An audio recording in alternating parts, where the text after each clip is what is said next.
All right. So today we are looking at day one of PFT 109, our senior or lifespan fitness solutions. And we're going to be looking at two things today. We're going to be looking at how to define an older population and how to understand the physiologic differences that happen as we age. So this is sort of where we're headed. You can see this first chapter is very, very short. And then we will be diving into the second chapter after that.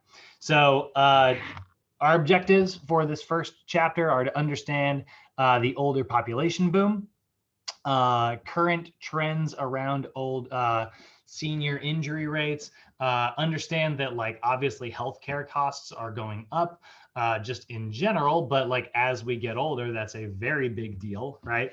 And then look at some of the implications. Like, what does all of this mean? If we know that, more and more people are going to be, retiring and, more and more individuals have more free time. And, what does that mean for our industry? Well, it means that our industry is freaking growing, So, if we're defining it, by an older population, what does it mean to be like older, right? Because like, here's the thing, age is, you hear people say that age is just a number, right? And I love that phrase. I think that is accurate because like a lot of people are like, I'll ask the question in general. It's like, would you take like a 65-year-old client and make them do squat jumps? And a lot of people are like, what? No. Right? It's like, why would you make a 65-year-old jump? And it's like, if their knees are healthy, they play tennis regularly, like we see in the picture or whatever. If they're an active person, I don't have to make them jump to the moon, but I absolutely they live in a world where they might trip and fall. They live in a world with gravity, just like the rest of us. So I would absolutely do plyometrics with a senior client if it's appropriate. Obviously, if they can't if they can't do a squat properly, I would definitely never do a jumping exercise, right? But it's based on the individual, not on their age, right? Because everybody's different. I love my folks, but they have both lived their entire lives being like furniture movers. They don't look their age. They look a little bit more run down than someone of their age. The corners are a little bit more worn. They're that favorite baseball card that got a little boxed around the edges, and they'll be the first to tell you that, well, actually, I'll be the first to tell you that. And then they'll, make fun of me. So, so that is, this is, everybody's going to be a little bit different when it comes to like how they age, but we're going to measure it in a couple different ways. There's really no real distinction for what a senior is. I mean, here in the US, it's 65, right? What age is considered a senior? We're going to see 65, right? But I know 65-year-olds who are in better shape than 50-year-olds, that move better, that have less, knee pain and joint pain in general. Very different stuff, right? So, something we are going to keep an eye on is our understanding of the fact that like a senior is something that's very difficult to measure. It's a term for, let's say, someone a little more run down, right? A little more worn out. So there's a couple different ways to look at this, right? There's chronological aging, right? That is literally the number of years since birth, right? Like me, I'm 33, right? That's a number, 1988 minus 2021. That's chronological aging. So that one's fine. But again, like I said, I know plenty of people who are older than me who might be in better shape than I am, or younger people than me who are in worse shape than I am. There's defining this can be very, very difficult. That's where we have biologic aging. So biologic aging is the evidence based on like the aging, like the amount of decline evident in the body. So if we look at like biologic aging, this might be things like, oh, your bone density is decreasing, which is something that happens as we get older. This might be, oh, even just like, oh, your hair is graying, right? Like little things like that. None on top of my head yet, but I'm definitely starting to get the gray under the beard. So that's a little bit of like biologic aging, right? I'm only in my friggin' 30s. Thompsons, we age hard. Then we got functional. This one is the one that I put a little bit more emphasis on. This is the one we are concerned with. Functional aging is determined by the appearance of mobility, strength, and mental capacity. So how present is your client? How well can they move through a full range of motion? How much strength do they have, right? Again, I have definitely known senior clients who are stronger than my younger clients. I've known senior clients who are more mobile than my younger clients. This is definitely something you are going to see, but this is, sort of how we are sort of mainly determining, in my opinion, what kind of adjustments you need to make when training a senior client, right? If you have a client that is not very mobile, that should be your first priority, is to build that mobilization, right? Get them to be able to move through a full range of motion. And then there's things that cause aging. And that's these two categories down here. There are two sort of main causes of aging, right? There is primary, which is just, the decline independent of disease or environment. This is just what happens. Like, this is like as you get older, your telomeres get a little shorter, your genes change, you are getting older, right? It's the gradual wear down of the body over time, regular old aging. But then there is secondary changes that can also, result in feeling a little bit older. That is the body aging due to some pathological reason. For instance, if your client, let's say you got a 65-year-old client, right? And for the most part, they're really mobile. They've got, great bone density and things like that. And that's awesome. But let's say for some reason, something traumatic happens, they fall, they fall off of a ledge or something and break their hip. Now, that is one of the most painful types of breaks that you can experience as a freaking human. Hip fractures are extremely, extremely painful. So then this client spends the next several months in bed, basically every day, dealing with these pains, because getting up and walking around is just very, very difficult. Well, the amount of aging that is going to occur in that window actually speeds up pretty rapidly due to secondary aging. So this condition that they caught, in this case was falling, or it could be heart attack, or it could be like some type of, diabetes or something like that. These pathological changes rapidly age and, someone, because they're not being physically active. We know being physically active is what keeps us young, right? So that is something we are definitely going to see. We're going to talk more about hip fractures in a little bit. That's a particularly a really big deal. So what affects your aging, right? Like, what sort of causes us to age? If we know that like aging can speed up and slow down, what speeds it up? How the heck do we slow it down, right? Well, we know that physical activity is one of the biggest ones, right? Physical activity plays a key role in us maintaining like a youthful, healthy body, right? So when you are physically active, you are creating stress hormones, but you are also creating like cellular damage, right? That's what being physically active is. That's why you're sore the next day. So by being physically active on a daily basis, right, your body is going to be continually repairing any of the damage that you created. And it's going to be signaled to say, all right, well, we repair this stuff pretty freaking often because this Yahoo is so active. We should keep all of this strong, youthful stuff around because we are using it every day, right? So that's where we're looking at, I always say this all the time, but like form follows function. If you are functioning a certain way, your form will remain a certain way.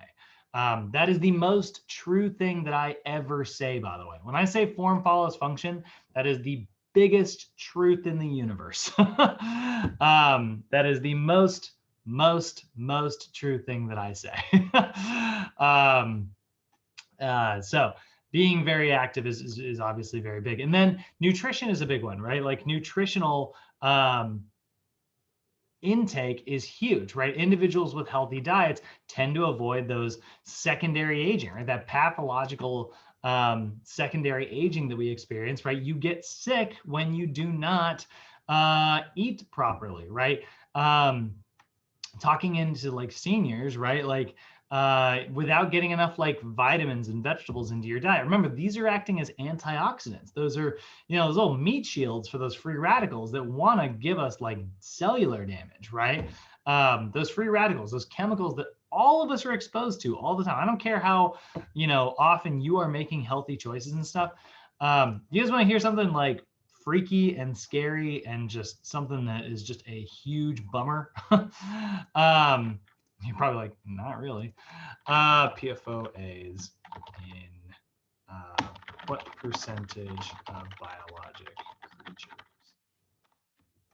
So there are things called PFAs, which are basically man-made chemicals made out of what are called fluorocarbons, which is where you basically take a little bit of fluorine and a little bit of carbon, you put them together, and it makes this super, super indestructible material.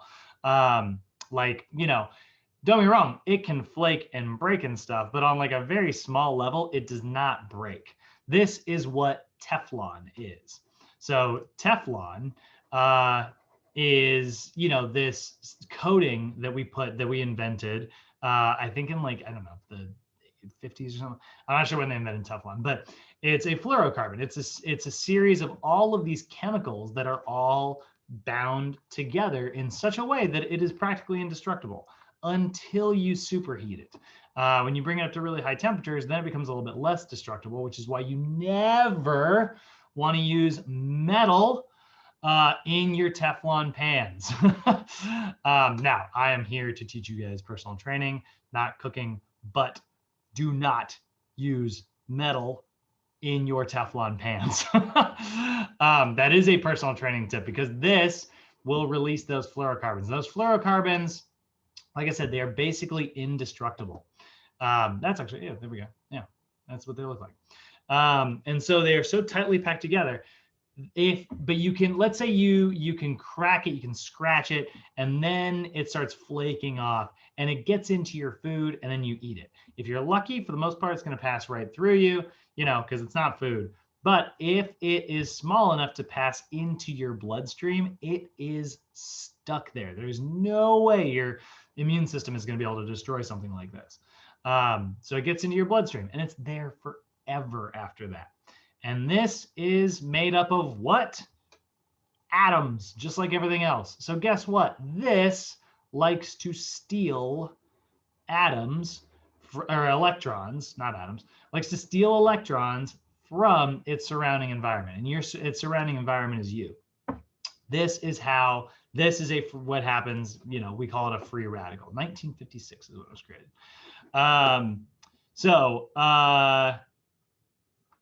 Here's the scary thing. You might be thinking, well, I cook with cast iron or, things like that. PFOAs they get broken down so small. They've tested for this. This is found in 99% of biologic life here in the world. They first discovered it in Antarctica, or at least they first discovered it as a problem by testing eggshells in Antarctica. An area that I don't know about you guys, but I don't think those penguins are using Teflon pans. But it's in the water, it's floating around. It is in all of us. You are born with it because you're going to get it from your mom. That is how prevalent this stuff is. And we wonder why cancer rates are on the rise, So you're stuck with this, right? Not to mention all the stuff we're breathing in constantly. I know this is a downer of a conversation, but this is something that we are all exposed to all the time. The good news is the buffer, the protection for this stuff is bright, colorful vegetables, right? Those antioxidants. This isn't a magic pill you have to take. Just eat a bag of broccoli, and it will protect you against this stuff. Be physically active and it will protect you against this stuff. Both of those things are huge. You want to avoid secondary pathological changes, avoid secondary aging, eat a healthy diet and get your butt out the door. Those are the two biggest things.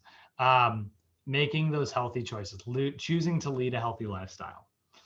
But not everybody's doing this. And since let's, definitely not everybody, let's say 30% of people are doing this, right? So we got 60%, 70% of people who aren't, right?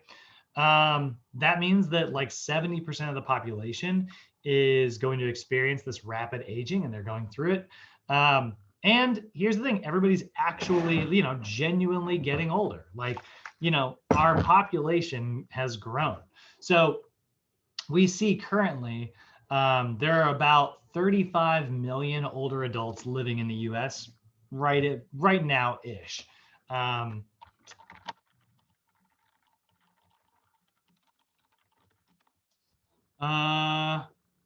52 million since 2018. These slides are a little bit old.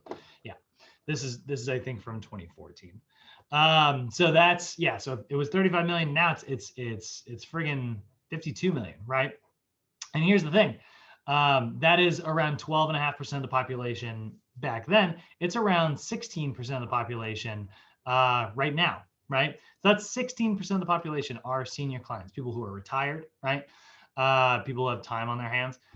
And this is only growing. A lot of these, after like the population boom, a lot of people have not reached senior yet. So it is expected that we are going to see a massive increase in the amount of seniors. We're going to see over 70 million people by 2050. That's going to be about 25% of the population. So 1 in 4 people. That's a substantial number.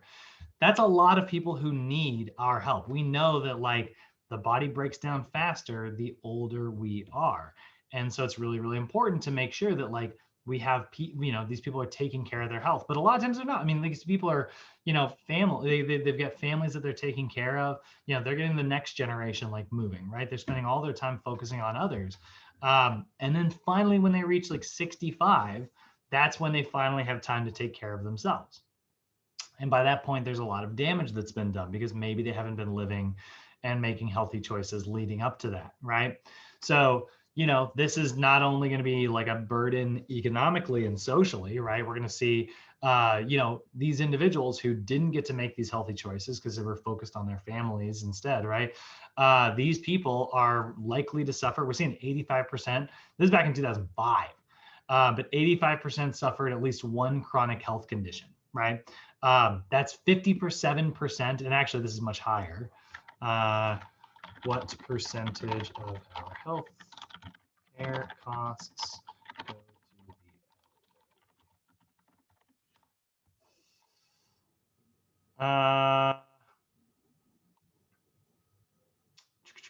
the 15? Yeah, the average. So the average spending that the average amount of money that people have spent, and look at this. This says 12,000 right here back in 2005. It is currently around $59,000 per person, right? That is a lot of money to spend just on your healthcare costs. Like you have to make an extra $57,000 to break even because of the fact that like you're just getting older and you maybe are suffering from osteoporosis or you've developed diabetes and things like that. That's the average healthcare cost in the US for individuals 65 and older. So that is way up from 12,000. And that's $362 billion every year. It's definitely much more than that now.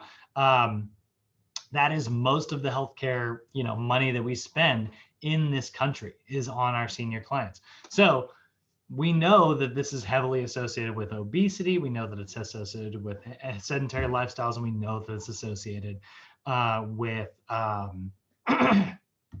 unhealthy diets, right? So we are definitely going to see coronary artery disease.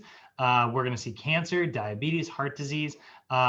All of these are very, very common, but they do decrease with exercise, right? So our job, health and wellness professionals, we're here to help, right? Like we're here to help our clients make these healthier choices so they can avoid, the economic burden of living an unhealthy lifestyle.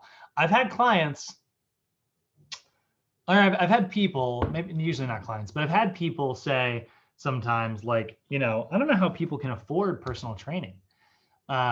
It's expensive. Like, I don't know how people can afford like a gym membership. I don't know how people can find the time to go to the gym. And both of those things, I think, deserve to be immediately just flipped 180 degrees right around. I don't know how people don't have the time to go to the gym. Because if you think about like all of the time that you have over the course of a life, if most of it is spent in a hospital bed, when it could have been spent 1 hour at a time at a gym, keeping yourself healthy and keeping you out of that hospital bed, that's a much better use of your time. And it's a lot less time that's going to be spent. When you think about like people are like, I don't know how they can afford personal training. I don't know how people can afford like a gym membership. I don't know how people can't afford it. How do people not afford? Because, let's say you drop, let's say $5 grand, $6 grand, $7 grand a year on personal training, right? It's a lot of money, right? It's pretty substantial. Let's say it's $6 grand. That's $50 a month, right? You buy a training program from, is that right? That's not right. My math is definitely off on that. 6,000 divided by 12, $500 a month. Got a zero in the wrong place. That's $500 a month, right? Which is obviously very substantial. It's a lot of money. But again, that's $6,000 a year. That's a lot less than $59,000 a year, right? If in terms of investments, that's a great return on investment. That's a good ROI. So that is what we are here for. And you will hear that's basically the first chapter of every NASM book, is it's like, get youths physically active because we're seeing obesity grow. Get seniors physically active because we're seeing it grow. The sports mod doesn't do that, but the sports mod is like, get people active because being athletic, is good for us in general. And then the weight loss mod, obviously, being obese, right? So summarizing everything up, we are seeing aging increase at a rate like we've never seen before. Obviously, with more people being born at one time, all of those people are hitting 65 at around the same time. So that population boom, right? We are definitely seeing that cause certain social and economic burdens for those individuals. So we want to, try to prevent that as much as we can. And we can, those things can be prevented with overall healthy lifestyles. So we need to be aware of this stuff. We need to be trained up on it. And it's why we spend our time sort of talking about these statistics. Any questions, guys? Those first chapters always feel like a sales pitch. It's like, here's why you should invest in personal trainers. But any questions? How you guys feeling? Good. Good. All righty. Everything is better with coffee. Especially this coffee. Absolutely. So, where am I at? Chapter 2. So day 1, chapter 2. All right, let's take a look at our physiological and anatomical considerations. Like what changes as we get over? Physiologically, what changes anatomically, right? Well, we are definitely going to see some nervous system changes as we get older. This is one of the biggest ones, actually. Nervous system changes we are going to see in the central and peripheral nervous systems both. Remember, your nervous system is designed to provide a communication network throughout your body, right? Like that's its main purpose. Well, we are definitely, oh, whoops, I'm on the intro slide. Sorry, I'm getting ahead of myself. I was like, yeah. We're also going to see musculoskeletal changes. We see a decrease in muscle mass. We see a decrease in bone density. And we are also going to see cardiorespiratory changes. Our cardiovascular system is going to change as we get older. Back to the nervous system. So nervous system provides a communication network within the body, right? 2 divisions. You've got your central system, which is sort of the main hub that makes all of the decisions. And you've got the peripheral nervous system, which carries out those decisions, right? Like my brain does not have a direct wire to my hand, right?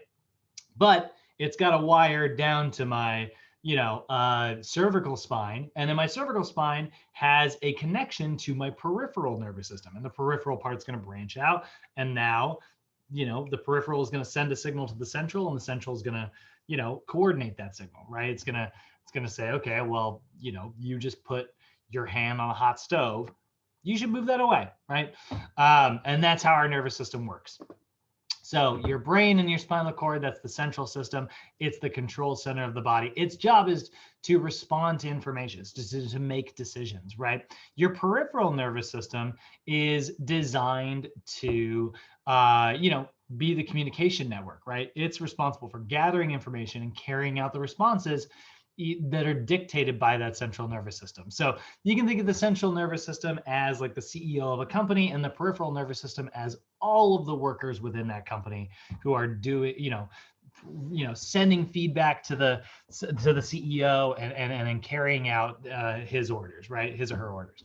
So that is our nervous system there. So then, as we get older, we got to understand some of the structural and physiologic changes. So as we get older,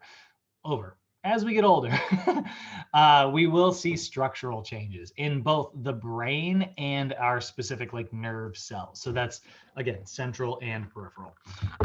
One of those things that we're going to see is a 10 to 15% decrease in brain mass as we get older. So literally your brain will weigh less than it used to when we were older. How much does the average brain weigh? Let's say, I'll bet you it's 8 pounds. How much does the average brain weigh? 3 pounds. That's a very arrogant person, assuming 8 pounds. All right, so 3 pounds. So if it decreases by 10 to 15%, right, you're going to lose a couple ounces, right? That doesn't seem like a very big deal, but we got to understand, why is it experiencing this decrease? Well, as we get older, again, your body is trying to always maintain homeostasis, right? Again, kind of going back to the CEO analogy, right? If you were the CEO of a company and you looked at where you were spending money for that company, you would want to get the most bang for your buck, right? You'd be putting most of your money towards the types of things that are giving you the best return on your investment. So if you're using something a lot, then you have a good return on that investment because it's producing for you, right? Like, you are expending energy in this area, but at the same time, that area is giving you plenty back, right? If you're physically active in your glutes, right? If you're squatting, right? Your body's going to go, all right, well, we can't get rid of the glutes. We use them all the time, right? But if it has something that's not using very frequently, it tends to get rid of it. So this is one of the reasons why, even as we get older, it's not only important to keep your, body healthy, it's also important to keep your brain healthy, keep thinking, into our senior years. So we see a 10 to 15% decrease in that. Now, that decrease, and we're not talking, when we're talking about the brain here, we're not always just talking about your memory. We're not just talking about thinking and things like that. We are also talking about your brain controls your movements. Most of what your brain's mass is controlling movement, right? So if we want to keep our brain around, what do? Squats. Doesn't seem like it, there's a direct connection between your butt and your brain, or maybe it does. But trust me, there is a nervous system connection there.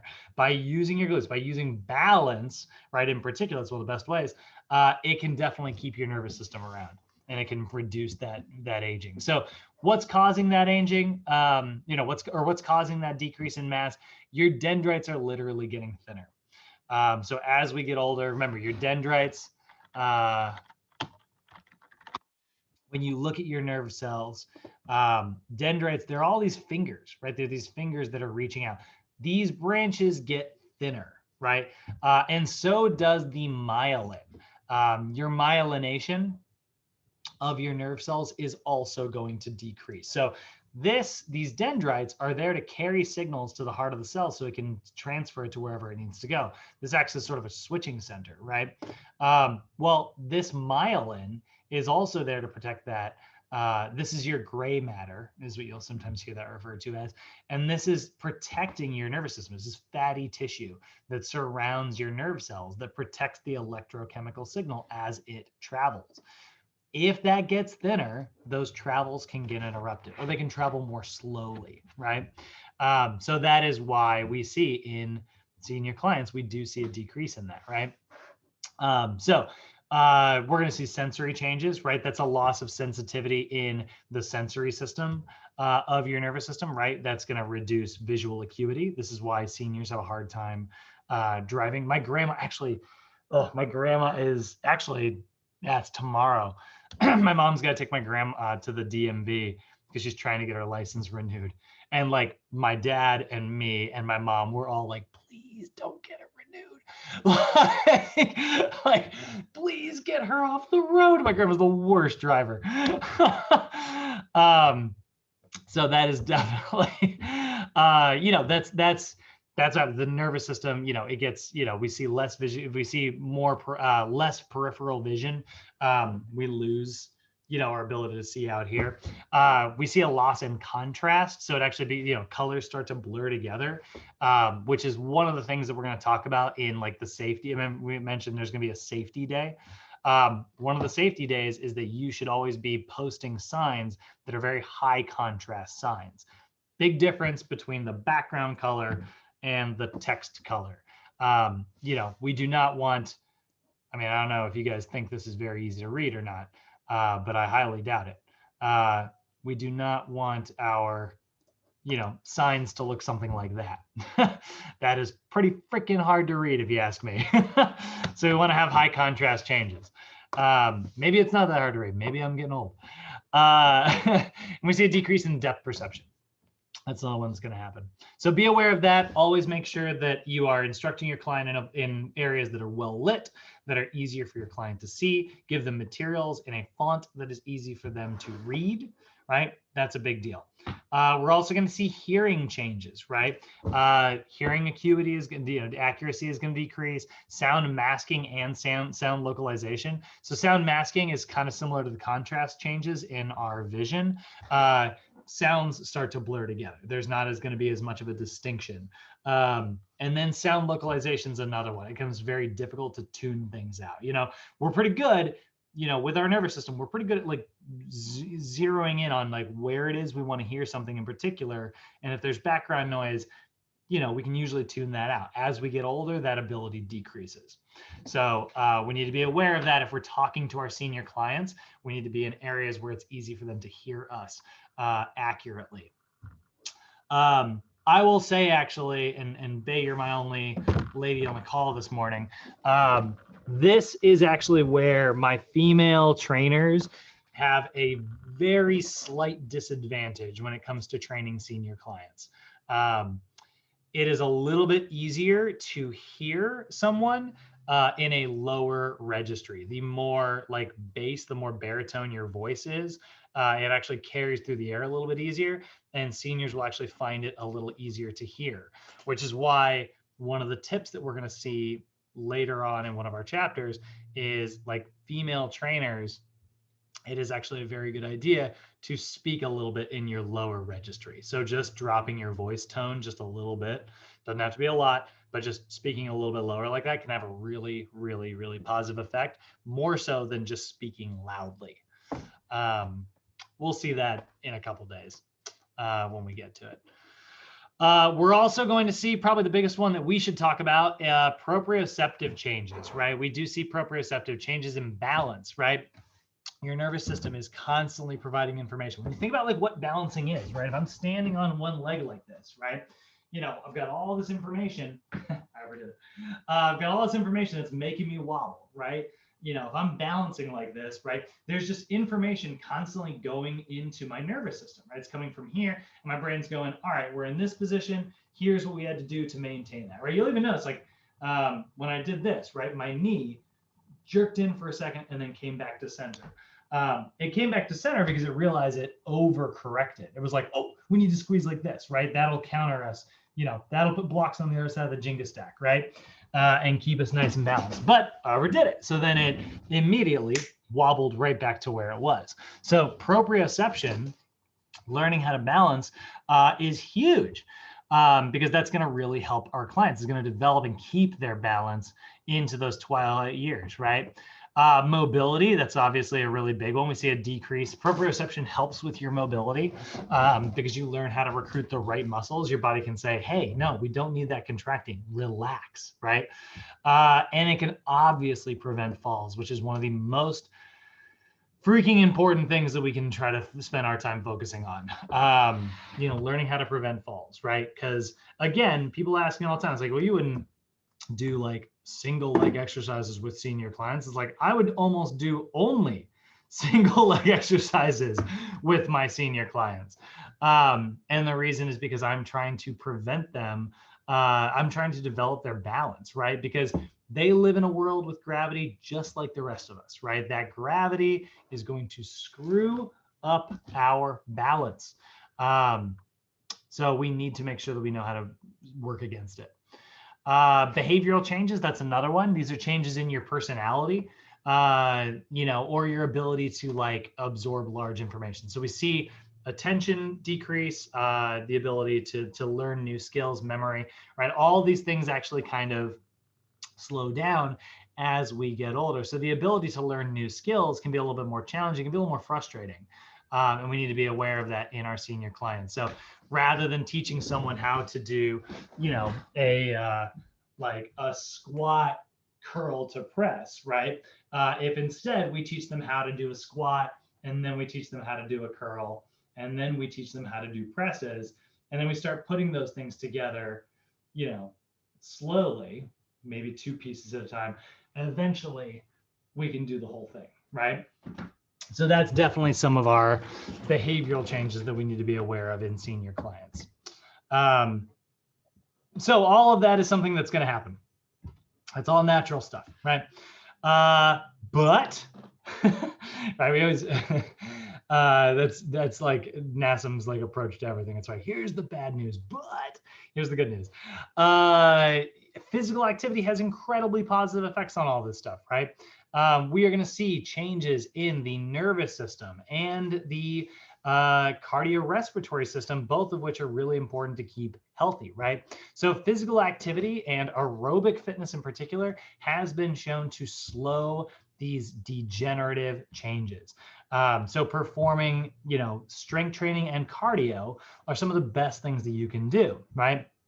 Isaiah, we were having this conversation yesterday, right? When you're physically active, let's say you're getting 16,000 steps in a day, right? That's a pretty freaking active life in general, and it's great. It's fantastic. It does keep you around longer, but it's not necessarily like training. It's really good for maintaining that physical activity. If you're getting 10,000 steps every day, that's a great way to maintain a healthy life for decades. But if you want to actually train your aerobic system, and you want to take those benefits even further, we've got to up the ante, right? And that's where training comes in. That's why I like to call it training instead of exercise. We're going to use all those terms, but I love to say training, because that's really what it is, right? We're training, for life, right? And that's like, sometimes people are like, well, what are you training for? The Olympics? It's like, no, I'm training for life. Life is hard. I'm training to get freaking better at it, practice makes perfect. Somebody said, I had a client one time. This is my favorite dumb phrase. I love this so much. That phrase that people say all the time where they're like doing the same thing over and over again, but expecting different results. That's the definition of insanity, right? My friend was like, that's the definition of practice. And I'm like, I love that. Doing the same thing, doing reps until you eventually get better at it. So nothing gets easier. You just improve. So cardiorespiratory training has been shown to increase brain volume. How weird is that? Doing your cardio makes you smarter. That seems a little bit surprising, but we know that it's related to how our nervous system functions, right? Short duration activity has been shown to have very, very, very positive effects. And when you perform aerobic exercise, what happens? Your red blood cells create more hemoglobin. They get better at delivering more units of oxygen. It can carry more oxygen molecules. And your nervous system is one of the most aerobic things you've got in your body. It never stops working. It's constantly in its aerobic metabolism. So by bringing in more oxygen in your blood, your cardiovascular system has a positive effect on your nervous system. The joke that I always tell people, this is why all the nerdy kids dig cross country. It really does have positive effects there. That's not why. So that's a really big one. But then we also know that that's related to just getting oxygen to your blood in general. So it's very good at the aerobic stuff. But what if we want to make our nervous system faster? What if we want to make it more explosive, right? Well, that is where short duration exercise. So this is where strength training and anaerobic exercise have been shown to be very, very positive, right? So resistance training has very positive effects on our nervous system as well. And that is, you know, why so many nerds end up as personal trainers, you nerds. So like that's a big reason there, right? Our nervous system does develop because of both of these things. So we love strength and cardio, right? So how are we going to do that? Well, we are going to apply an integrated resistance training. Integrated resistance training means that we're covering all aspects of resistance training. That's what this class is designed to teach you, rather than just, you know, lift for between 8 to 12, which is what everybody does, right? 4 sets of 8. Yeah, that's a fine routine. I have nothing against it, as long as it's not the only thing that you are doing. We want to be integrated, right? We want to make sure that we have endurance and strength and power, right? So stabilization, strength, power, all those things have been shown to be the most effective ways at developing a healthy nervous system, and integrated cardio within that. We also know as a senior, we're going to see musculoskeletal changes, right? We will see a decrease in muscle mass and an increase in body fat as we get older. So if that's the case, we need to combat that. And how are we going to combat that?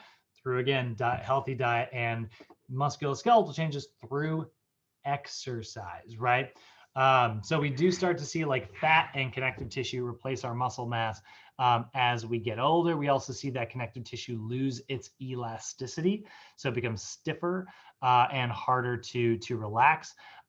We see a reduction in type 2 muscle fibers as we get older. Remember, type 2 muscle fibers are the larger fibers. You get small fibers, big fibers, right? The big fibers tend to shrink as we get older. We call that sarcopenia. And so sarcopenia is a very, very just common symptom of aging, and that can be reduced through strength training, through resistance training, right? We want to maintain that type 2 muscle fibers. We also see a decrease in bone tissue, which we talked about in the last class, right? Osteoporosis, which is compromised or decreased bone tissue, very associated with physical inactivity. If your body says, we don't use these muscles, we don't use that bone, right? I'm going to get rid of it. It's like the CEO of a company, right? Just like they're going to say, we don't use this machine anymore, right? And so it gets rid of it. We also see the calcification of joint structures. You know, there's just passive, I mean, there's just calcium running through your blood all the time. And so that tissue can actually start to harden. We start to see bone literally kind of stiffening up our connective tissue and stuff. We see our tendons and ligaments decrease by as much as 25%, which is going to be a very big difference, or it's going to change your mobility massively. I'm not saying you're going to see a decrease in 25% of your mobility.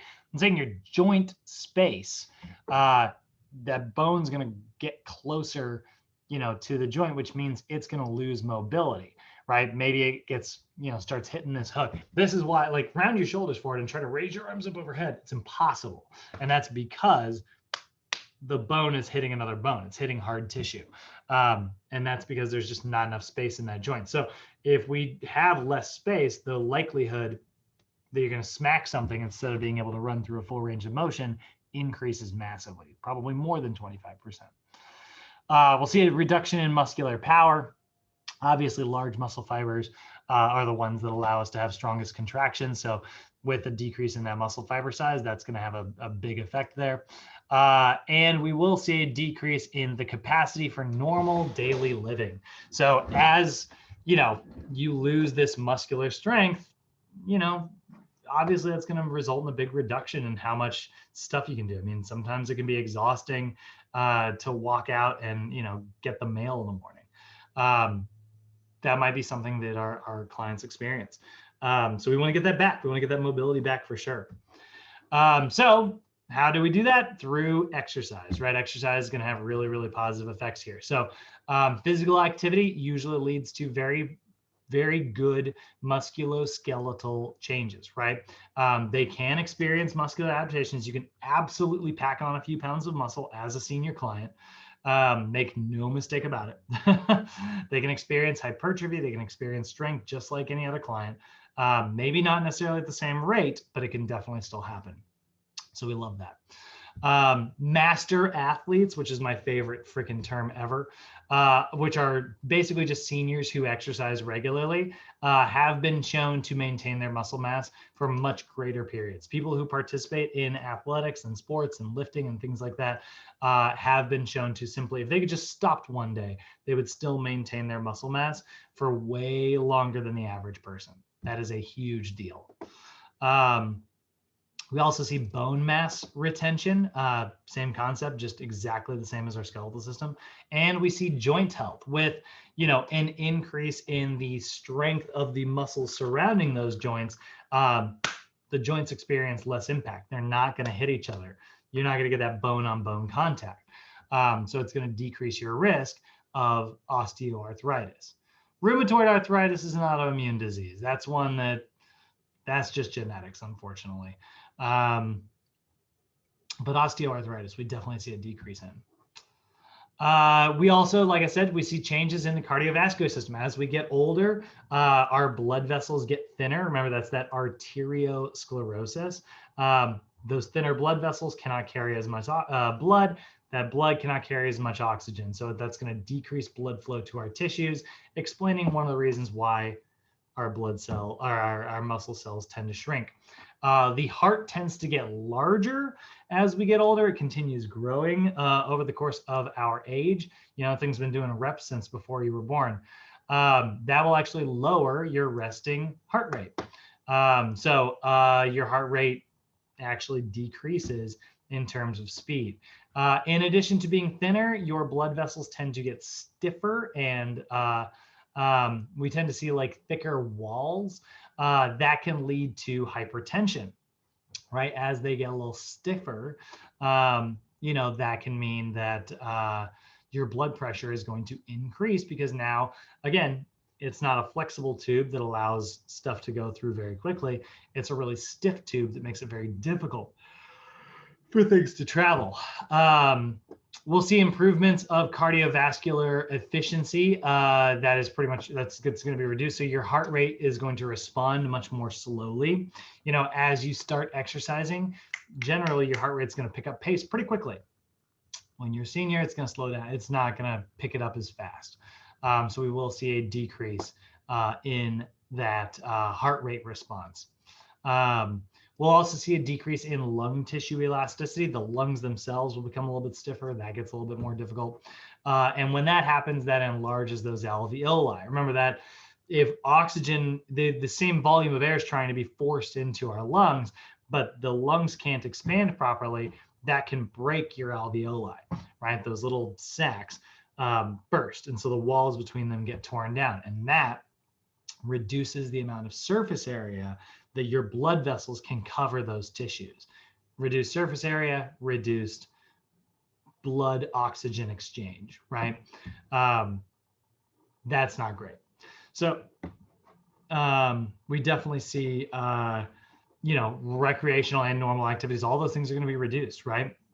The ability to exercise, a weaker diaphragm, a weaker lung tissue elasticity, that's going to slow us down.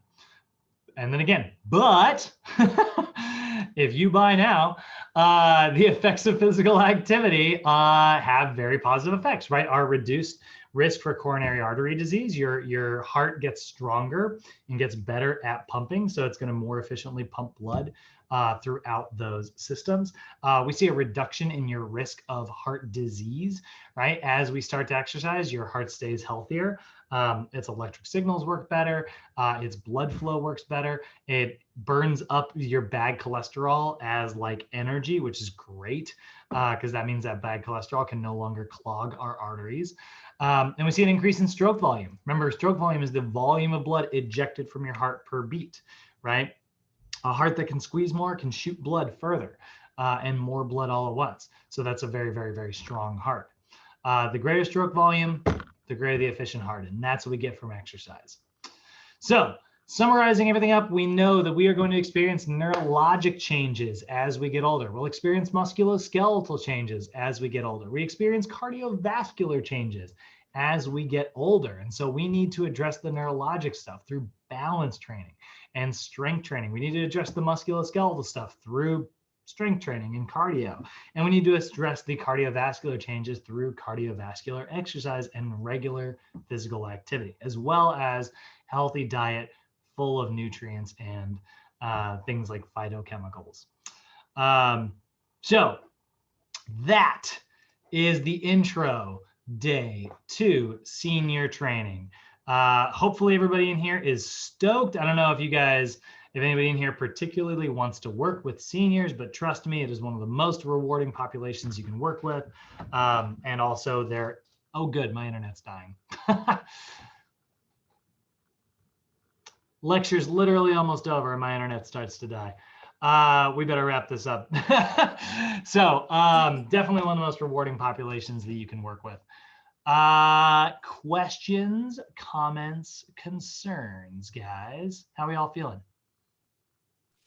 Great. Good? You guys stoked? All right. So I'm gonna let everybody out of here. No homework today other than get on Canvas, download that manual, and read the first 2 chapters of PFT 109, okay? And I will see all you guys tomorrow. Hey, Okay, Brad. thank you, Brad.